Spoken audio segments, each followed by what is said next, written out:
Čakal si na to, že Sigma predstaví športovú 70-200 na Sony a Panasonic, alebo teda konkrétne na bajonet Sony FE a bajonet L? Tak si sa dočkal a dnes si ju predstavíme aj v našom magazíne AQT.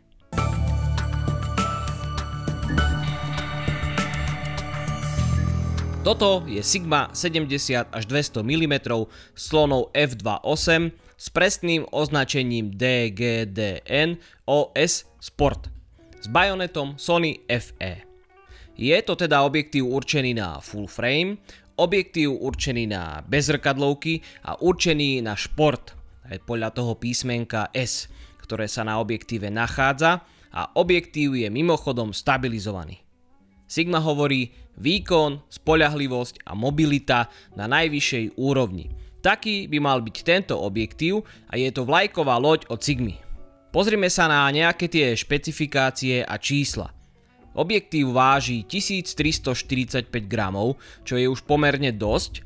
Dĺžka objektívu je 20 cm, čiže je aj dosť dlhý.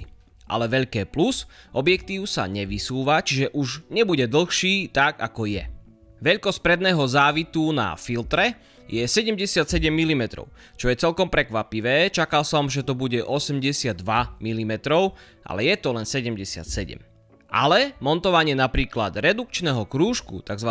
Step Up ringu, na tento objektív, keďže ja som tento objektív testoval a ja mám NDčka s priemerom 82 mm, tak som musel na tento závit tých 77 mm namontovať tzv. Step Up ring a v podstate je dosť ťažké to tam montovať, keďže pri závite je také gumové tesnenie. A napríklad ak sa ti podarí, že dáš ten filter dole a ostane ti tam ten step up ring, tak potom keď ho chceš dať dole, tak to ide ťažko, keďže tam na okraji je tá guma. Čo sa týka vzhľadu, prstenec zoomu, ostrenia a clony, tak ako to ide od vrchu objektívu. Za mňa prvá vec, čo mi vadí, zoom je úplne vpredu. Keď používam len foťák a objektív bez statívu, bez rigu, tak ľavou rukou zoomujem. A aj tou ľavou rukou teda držím ten objektív tak, aby som ho držal čo najpevnejšie, aby sa mi nejako obraz nehýbal a netriasol. Tým, že objektív je dlhší, tak už musím tú ruku posúvať dopredu a chcem zoomovať a už to nie je také prirodzené pre mňa. Neviem prečo to Sigma nemohla dajme tomu prehodiť a prečo nemohol byť prstenec zoomu v strede. Tak napríklad ako to má Sony. Tým pádom viem aj pekne držať pevne objektív v tej ruke a aj zoomovať. A ostriť nemusím, keďže sa spolieham na, dajme tomu, ten autofokus. Prstenec clony bude pre niekoho plus. Ja mám prstenec clony na svojich niektorých objektívoch, ale aj tak clonu ovládam cez foťák. Clona ide buď s klikom alebo bez, a keď si to prepneš do Ačka, tak sa to dá zamknúť a potom vieš ovládať clonu cez foťák. Máme tu prepínač autofocus manual focus, prepínač rozsahu ostrenia, prepínač stabilizácie, prepínač na custom tlačidlá, kde potom po obvode máš 3 tlačidlá a cez Sigma Dock si to vieš na niečo nastaviť. Ja som ale Sigma Dock nemal, takže neviem vám presne povedať, čo sa na tie custom tlačidlá dá nastaviť. Čo sa ešte týka vzhľadu objektívu, máme na objektíve statívovú objímku, ale ak točím niečo alebo fotím len s objektívom a foťákom, mám to v ruke, tak prečo sa tá objímka nedá dať dole? Zase uvediem príklad Sony, ak objímku nechceš, nepotrebuješ, dáš ju dole a hotovo. Ak chceš fotiť s monopodom, tak si ju tam dáš.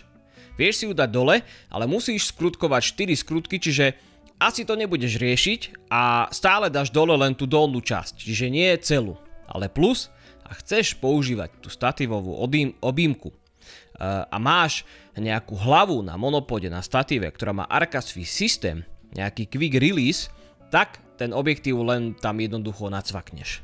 Inak dobrá vec je ale to, že ak tu povolíš tú skrutku na objímke, tak si ju vieš otáčať a ak sa dostaneš do tej polohy, kde má byť, tak ti to tak pekne zacvakne, pekne to tam skočí. Napríklad ďalšia vec, čo som bol prekvapený, slnečná clona alebo lens hood má taký ten starý dizajn. Nič nezacvakávaš, nemáš žiadne tlačidlo, proste máš skrutku a tou dotiahneš tú clonu a pritiahneš si to vlastne k tomu objektívu. Ale tá clona je na objektíve tak, že zasahuje aj do toho prstenca zoomu a dá sa zoomovať s tým prstencom, ale tá clona prečnieva cez ten prstenec. Lepšie mi vyhovovalo, keď som testoval tento objektív, že som dal clonu dole a mal som tak, alebo teda ten prstenec zoomu som si vedel tak dobre chytiť.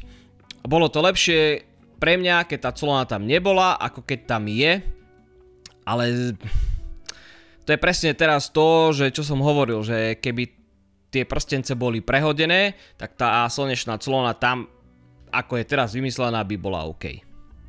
Ďalšia vec, neviem prečo to tak je, ale dočítal som sa, že Sony verzia to tak má. Prstenec ostrenia je nelineárny. To znamená, že ak chcem objektív používať na video, chcem manuálne ostriť, robiť preostrovačky, tak ak náhodou trošička rýchlejšie pootočím tým prstencom, tak zrazu preostrím niekde úplne inde. Čiže je to nepoužiteľné na také krásne preostrovanie alebo na manuálne ostrenie s tým, že chceš robiť preostrovačky. Keďže trošička rýchle pootočíš prstencom, tak si vedľa. A tiež sa mi to stalo, že som točil nejaký rozhovor, kde som chcel plynule manuálne preostriť dozadu, lebo sa tam niečo dialo. A už som preostril tak, že už som bol úplne mimo a nechápal som, že prečo to tak je. A potom som zistil, že tá Sony verzia má nelineárny manual focus, ten prstenec teda tak. Čiže musíš sa spoliehať na autofokus. Takže ruku už nemáš na tom ostrení, ale máš ju na zoome. Takže ju máš trošku ďalej, ako som povedal. A už to tak, nebolo to tak pevné, že som nedržal ten objektív tak pevne v ruke, tak ako by som chcel. Zase sa vraciame k tomu, prehodiť tie prstence. Ja by som to tak spravil. Minimálna zaostrovacia vzdialenosť je fajn. Na 70 mm 65 cm, na 200 mm 100 cm. Čo sa týka toho autofokusu, ten má byť rýchly, má duálny motor HLA, niečo ako lineárny pohon s vysokou odozvou. Ja som skúšal objektív alebo testoval na short tracku, ktorý je dosť rýchly. Ale mňa to ostrenie sklamalo. Čakal som, že to bude ostriť rýchlejšie. Myslím, že tu zohráva aj rolu to, že na foťáku Sony mám iný objektív ako Sony, čiže môže tam byť nejaká taká tá hra, že mám iný objektív ako mám foťák a už to nebude tak ostriť, ako by možno to vedelo.